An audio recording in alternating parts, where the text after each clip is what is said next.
Hello everybody, this is Your Life, My Hands, and welcome back to my kitchen. So, today I'm going to be cooking it, and yes, I know it's a little bit late, but that's okay. I'm going to be cooking a corned beef, because in my opinion, corned beef is probably one of the best foods that you can ever have. Right up there with pastrami and any other kind of, corned, meat or heavily preserved and flavored meat. So, I've read a couple different ways of doing this. I haven't made corned beef in a very long time, and I'm not a huge fan of just boiling it. I think it works out nicely, but not exactly a huge fan of it, so I'm going to try something a little different. To start with, going to get this thing seasoned up. It's been patted dry. I'm going to use some black pepper. I got this from the store, and I think it's going to add some nice flavor. The caramelized onion butter. For basically what the liquid's going to be cooking in, I'm going to add some bay leaves, extra pickling spice. It came with a little bag of it, of course, and a couple extra cloves because I really like those flavors. Definitely not going to add any salt to this. Corned beef is already incredibly salty, and I'm going to get this thing dressed up. We're going to get it into the oven, and it's going to cook for several hours until the internal temp hits its desired goal. So let me get this thing seasoned up. We'll go from there. All right, so pretty heavily peppered. I like a nice coarse ground pepper. The butter stuff actually smells amazing. That Kinder's. It quite legitimately smells like movie theater powdered butter, but with onion in it. So I think it's going to add a nice addition to this flavor. So the only thing that's been added in here so far was I did add a little bit of mushroom ketchup, just because I love that flavor. I think it's going to have a little bit of that going on inside the meat, but it shouldn't affect the overall salt content or anything like that.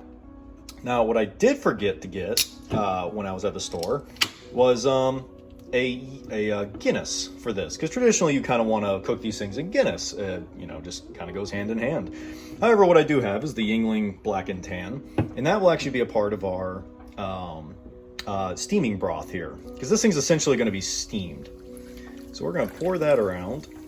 We don't want a whole lot in there, just a little bit. Most things say like about an inch of liquid in there. I'm going to say that's perfectly fine. So for now, I'm going to wrap this thing up in aluminum foil just over the top of the cast iron, and it will be going into the oven at 325 until, like I said, it hits its maximum temperature that we need to hit.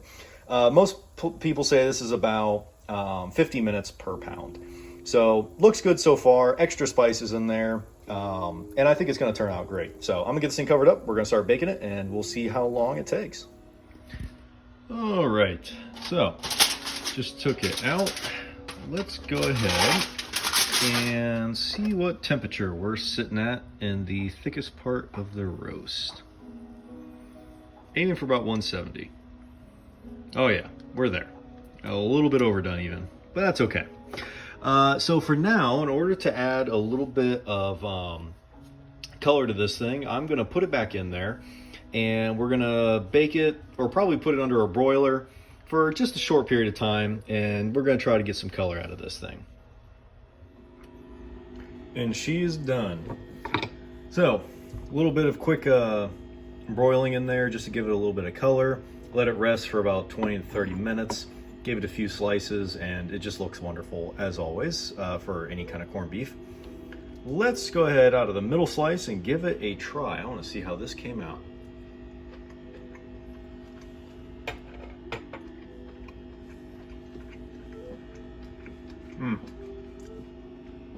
As always, the flavor is amazing.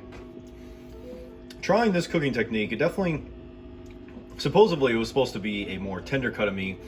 Definitely a little bit of chew to it a little bit, but overall, absolutely incredible. I'm not sure if I like it actually boiled or like this. Either way, seems really good. I actually do get a little bit of that butter powder, caramelized butter onion powder that I put on there. Very good. And this is going to make an amazing lunch for the next couple days. Turned out really good. So go ahead, make some of your own, try it out, try different techniques. This one was kind of an experiment a little bit for me because I've never actually done it this way. But still, awesome stuff. I love corned beef so much. And I hope you guys enjoyed, and you have a good couple days.